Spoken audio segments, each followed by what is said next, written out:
বাংলার নবাবরা কি বাংলা জানতেন? নবাব সিরাজউদ্দৌলা কি বাংলা জানতেন? বাংলা সিনেমা বা বাংলা যাত্রাপালায় যে দুর্দান্ত সমস্ত দেশাত্মবোধক যে সমস্ত বক্তব্য বা ডায়লগ যেগুলো রয়েছে, যে আমি আবার দেশ স্বাধীন করব, এদেশ আবার স্বাধীন হবে, গোলাম হোসেন এই দেশ আবার স্বাধীন হবে, এরকম বিভিন্ন ধরনের নবাব সিরাজউদ্দৌলার মুখে সুন্দর সুন্দর আমরা ডায়লগ শুনতে পাই। সত্যিই কি নবাবরা বাংলা জানতেন? এরকম বহু প্রশ্ন করেছেন আপনারা বারবার জানতে চেয়েছেন যে এই যে নবাব মুর্শিদাবাদে যে সমস্ত নবাবরা ছিলেন তারা কি বাংলা বলতে পারতেন? কৌতূহল আমারও বরাবর ছিল। বিভিন্ন বই, তৎকালীন যে ফার্সিভাষী বই, সেগুলোতেও আমরা দেখেছি যে তাদের ভাষা ছিল ফার্সি। দীর্ঘদিন বাংলার মাটিতে রাজত্ব করার পরও তারা কি বাংলা ভাষাটাকে নিজেদের মধ্যে আনতে পেরেছিলেন, নাকি তারা নিজেদের ভাষাতেই কথা বলতেন? এই কৌতূহল নিয়ে আমি হাজির হয়েছিলাম বর্তমানে মুর্শিদাবাদের যিনি ছোটে নবাব তার কাছে। ছোটে নবাব কি বললেন আসুন শুনি তার মুখ থেকে, যে নবাবরা সত্যিই কি বাংলা জানতেন। আপনাদের যে প্রশ্ন তার উত্তর আমরা শুনব নবাবদেরই বংশধর বর্তমান মুর্শিদাবাদের ছোটে নবাবের কাছ থেকে। কি বলছেন তিনি আসুন শুনে দেখি। ধরুন এখানে মুর্শিদাবাদের যে নবাবিয়ানা, এটা শুরু হয়েছে তো মুর্শিদকুলি খাঁ থেকে। তো সেই সময় তারা কি ভাষায় কথা বলতেন? ফার্সি ভাষাতেই কথা বলতেন। আচ্ছা, তারপরেও সিরাজউদ্দৌলা বা আলীবর্দীর সময়ও সেই একই ভাষা চলছিল, মির্জাফর সেই একই ভাষা। তারপর ভাষা পরিবর্তন হলো কোন সময় থেকে? ভাষা পরিবর্তন, উর্দুটা ঢুকলো কোন সময়?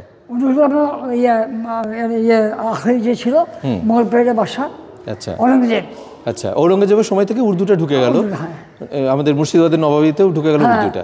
তার আগে ফার্সি ভাষাই চলতো। হ্যাঁ, তো মানে তখন মানে নিজেদের ল্যাঙ্গুয়েজটা মানে নিজেদের ভাষাটাও ছিল উর্দু, তাই তো? ঘরেও তারা উর্দুতে কথা বলতেন। অফিসিয়াল ল্যাঙ্গুয়েজও উর্দু ছিল না? ইংলিশ অফিসিয়াল না, ব্রিটিশ আসার পর ইংলিশ হলো। ব্রিটিশের আগে তখন অফিসিয়াল ল্যাঙ্গুয়েজ ফার্সি ছিল। আচ্ছা আচ্ছা, তিন ভাষা।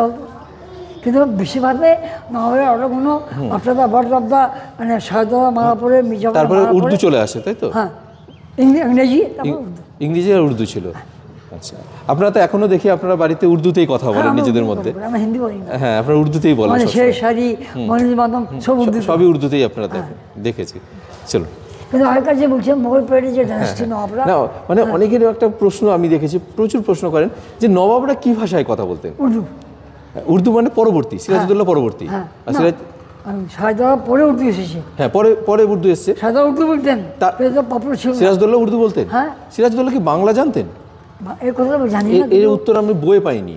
ফার্সি, পার্সিয়ান, আরবিক, উর্দু 4 ল্যাঙ্গুয়েজ জানতেন। আচ্ছা, আমার বাপদাদাও ফার্সি, আরবিক আর পার্সিয়ান, উর্দু জানতো। আপনি ফার্সি ভাষা জানেন? একটু একটু জানেন, পড়তে পারেন লেখাগুলো? হ্যাঁ। আচ্ছা, তো এটাই একটা বড় প্রশ্ন যে সবাই বলে যে বাংলার নবাব তিনি কি বাংলা ভাষা জানতেন? কারণ সেই সময় তো তারা মানে ফার্সি ভাষাতেই তারা কথা বলতেন, পার্সিয়ান ল্যাঙ্গুয়েজ। দাদু যা ভাষা দাঁড়িয়ে কথা করছি, তিনি কিন্তু বাংলায় ভালোবাসতেন। তিনি বাংলায় বলতেন, কারণ তার পরবর্তীতে আমাদের অনেক মিক্সড হয়ে গেছে। আমরা বাংলা বলি, আপনারা বাংলা বলছেন, বাইরে কিন্তু উর্দু বলি। ঠিকই, চলুন ঘুরি। একটু কাহাওয়াত হয়, যাসা দেশ ওসি ভেষ। আমরাও বাংলায় উচ্চারণ করি, বাংলা কথা।